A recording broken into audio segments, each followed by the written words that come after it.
Ninu Kang is our woman in focus today. We'd interviewed her some time back and we talked about her life, and today I thought we will talk to her about her work with EVA BC. And she had been within the community working with IMA or Mosaic or Oasis, when Oasis was one of the first organizations that came up to help the South Asian community and immigrants. Ninu, most welcome back into the program. How are you doing? Thank you, Sushma. Yeah, great. Good to be here back with you. So let's go back to the time you were with Oasis. There was one of the first organizations that came up, and then after that PICS is here, Mosaic came up, that looked at the South Asian community. Your work with the South Asian community has been of most importance to our community, and the way I see it, when we interview you on our radio station, we talk about gender-based violence, and we talk about women's rights. Let's divide your life into three parts as far as your work is concerned. IMA and Oasis. Let's start with that. So at Oasis, I volunteered just for a very short period of time, and then I got my paid job at Mosaic, which was with the program that was supporting women who had experienced violence, and also providing education to men who had caused the harm. And so, early in, 30 years ago, there were very few programs that were culturally and linguistically specific for the South Asian community, other communities as well. And so, I had an opportunity to start a department at Mosaic called Family Programs. And that's where we started programs for moms and children, where women were able to bring their children, and children got to learn in another room, and they got to sit around. And it wasn't about violence, but inevitably what happened is when women come together, they share their stories. And one of the struggles that's a common experience for women is sometimes it's about their relationship with their husband, sometimes it's about their struggle in the family and the roles, the multiple roles that they have to play. And so we found that we were able to support them through that. And then India Mela Association, which was an organization that really attracted women from the whole community in a sort of a social way, to break the isolation for them and really come together in a sisterhood. And so there I got an opportunity to work with many women, as you know, and I got a chance to do gidda and that was the best one, and perform Bhangra, and what I loved about that was to celebrate being a woman, because so that was the social activism, but also we talked about some very serious issues and how we could deal with that. The third part of working with Mosaic in that time was the issue of racism. So even though I was working for an immigrant organization and we were working with gender-based violence, one of the issues that was very clear was that Mosaic had a key role to play in providing education to other institutions, organizations, about systemic racism. Even systems like the police, systems like Ministry of Children and Families, and the justice system, and how it was not set up to be as smooth, working well for immigrants and newcomers. So I got an opportunity to do a fair bit of work around influencing policy, working with high-level officials within systems, sit at tables with them and tell them what were some things that they could change. Within the government as well. Yeah, with the government, like with RCMP, for example, municipal police, ministries of children and families, and the justice system in general, like with probation and with Crown Council and so on and so forth. So I feel like the impact on trying to change systems that have systemic racism internally built in them was a key role that an organization like Mosaic played. When we started in 2015, Raise Your Hands Against Racism, as an immigrant, we've all faced racism. in each and every sphere of our working life or our school-going life, college-going life. And 2015, and I came here in 1972, right? From then on to 2015, racism should have been finished and over and done with, but it isn't. Even today we face that. And today, more so during COVID time, where Chinese people were being targeted, and now the South Asians are being targeted. So is this an inbred feeling of inequality within the communities? What is it? I mean, Canadian history, I think we have to go sort of further back in Canadian history to figure out where we are. Canada is colonized by Europeans. Yes. And the colonization process, really all the policies were to finish the Indigenous community, destroy them. So there, as you know, there are so many different ways that was done, to name residential schools where children were taken away from their families and Not put into allowed other to speak their language. Yeah, and so on. So there were many things we know historically that have been done around the impact of colonization on Indigenous people. And so what happened is that set up the European immigrants to imagine Canada as their country. Right. So if you look, and then of course Canada's creation of Canada and all the systems that were set up and everything that was set up were Eurocentric, because these were the immigrants coming from Europe. And at that time, Europe was also colonizing all over the world. And so the imperialism policies themselves were very much embedded in the formation of Canada, so what Canada is. And so when you see, and there were, of course, we know all kinds of policies throughout the history that were put in place to keep Chinese out, the South Asians out, anybody from the African nation out. Colored people have been systemically in policies set up to stay out of Canada. So we want immigrants, but we don't want colored immigrants. And because that has been sort of the predominant under the surface narrative in Canada, it's not so surprising that racism isn't going to end in your life, and it's not going to end in my life. And we need to be vigilant to make sure that we keep naming it, right? And so, you know, we've done Hands Up Against Racism was an amazing campaign, because what it did is it allowed people from all walks of life to raise their hand and say, I am against racism. I'm white, I'm a male, I'm Indigenous, I'm whatever, wherever it was. So it's a great campaign to pull everybody in. But the systemic history of Canada and how Canada history has created systems that are Eurocentric, I think is the root problem to sort of combating racism. I want to talk a little bit more about your work within these organizations and how you've seen and helped combat some of the issues, violence and racism. But let's take a short break and come back. Ninu Kang is our Woman in Focus today. Don't go away. We'll be right back.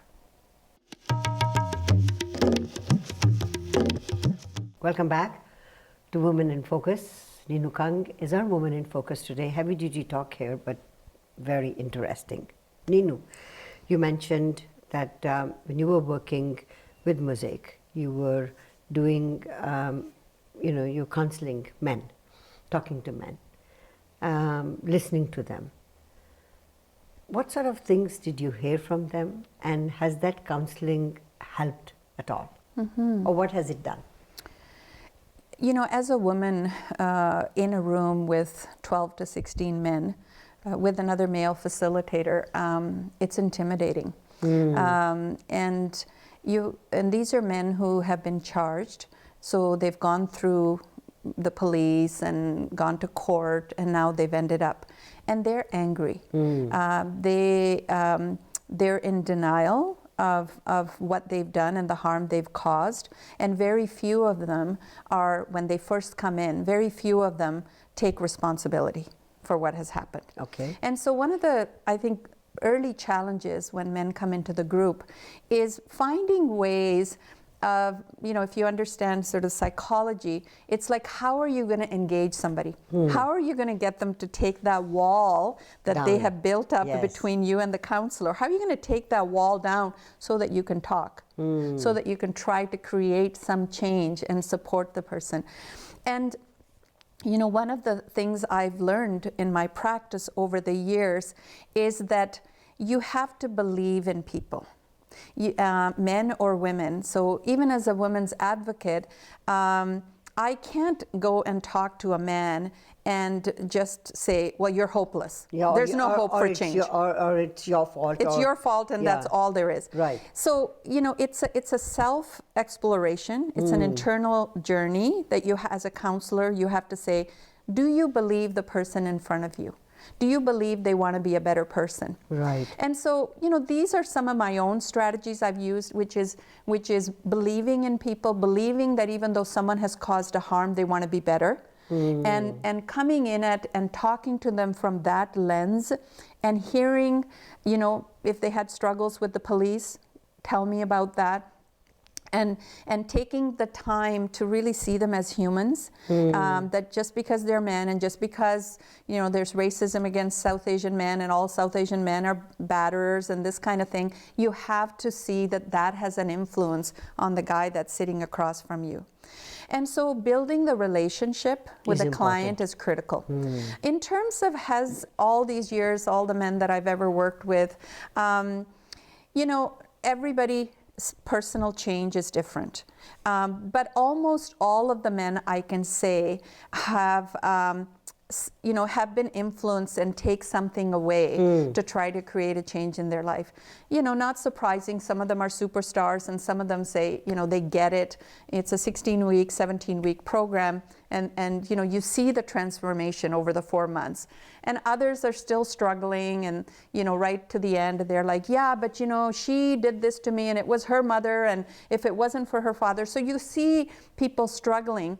And counseling is not a 4-month process. It's a lifelong process. A change in oneself is a lifelong process.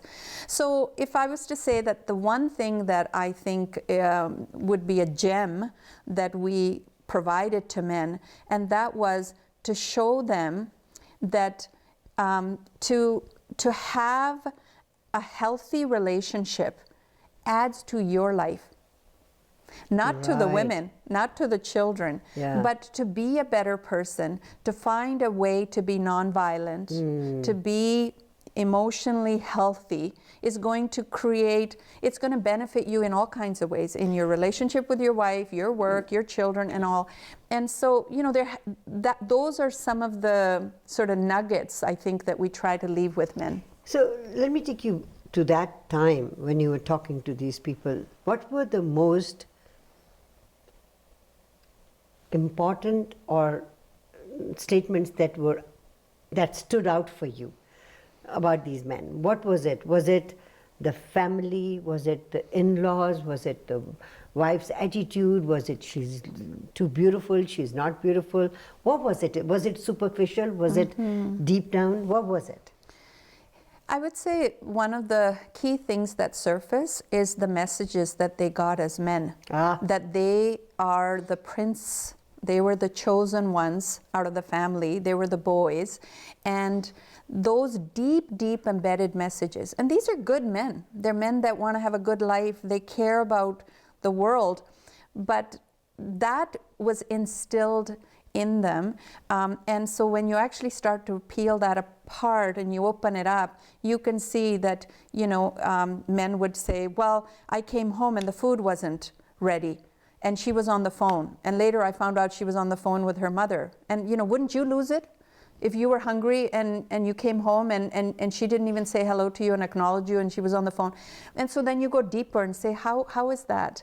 Like, what if you were on the phone and she came home and food wasn't made? Would she have the same expectations? Would she, And so you kind of really had to sort of role play with the men about, tell us more about that. So I think that was one. And for men, I think the other thing is negotiating their relationship with their wife and their mother and their sisters and their fathers. So I think one of the other things I've noticed is men feeling really caught in the middle. I feel that is something that for the longest the community hasn't addressed that, and I feel that mother-in-laws and mother of the boy plays a great role in that, you know, to make sure that the wife that has come in for their son hasn't taken your place. You're the mother. You're still going to be the mother. And I would say that it's more than the mother-in-law, because I think that it's a system. It's the mother-in-law, the father-in-law, the sister-in-laws, and the group. And then there's the expectations of the bride that comes into the family. And so, you know, if you look at the dynamic between a mother-in-law and a daughter-in-law, well, the mother-in-law doesn't know better. And it's not that she has anything terribly against her daughter-in-law, but she is trying to help her to be who she was when she came into this house. So, you know, she is even maybe doing her best, and the young woman that comes into the family, you know, her aspiration is to be with her husband and try to start a family. So she's looking forward, while sometimes the mother-in-law is pulling back. And it's not even malicious. We'll take a short break and come back. So hold on to that thought, Ninu. Ninu Kang is our Woman in Focus today. Don't go away, we'll be right back.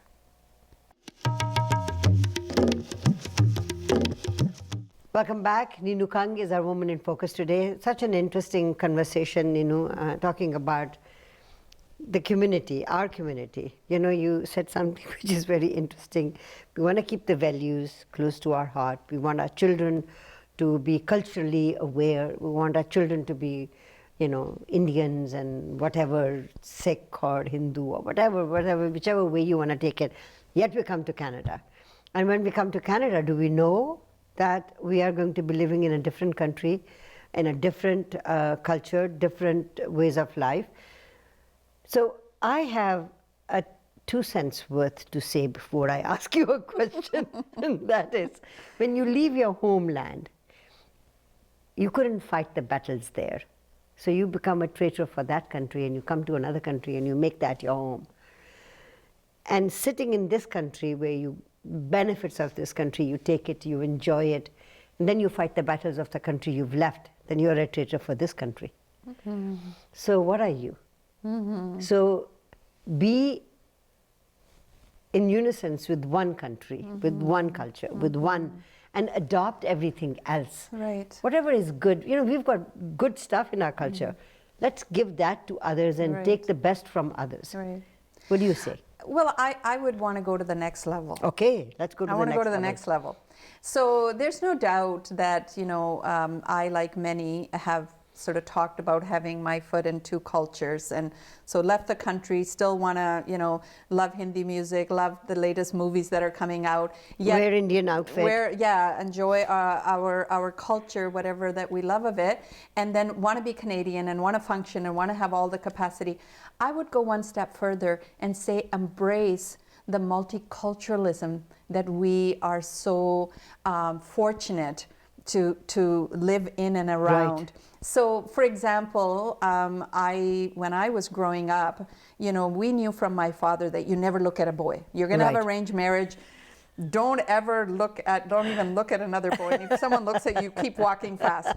Now, my daughter, you know, 25, 30 years later, I'm asking her when she's going to have her boyfriend.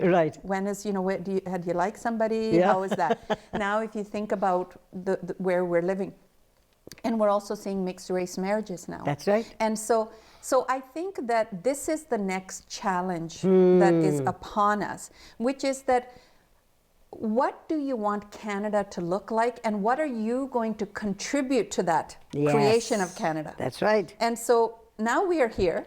We've given birth to our children. We're raising our children. Our children are not even identifying themselves back with India. The question is, for me, is what are we teaching our children to create and be part of a country they want to live in? What's the vision for Canada going forward? And for me anyway, and I'm sure it's different for different people, for me, it's my children need to know the history of Canada and the Indigenous people here and what colonization has done to this country. So know the mistakes you made. Know the mistakes you made. Then you reconcile with that. You become part of a social change. You become part of that. And then you don't just shy away and say, oh, okay, I can't do much about it. It's too big for me to do about it. No.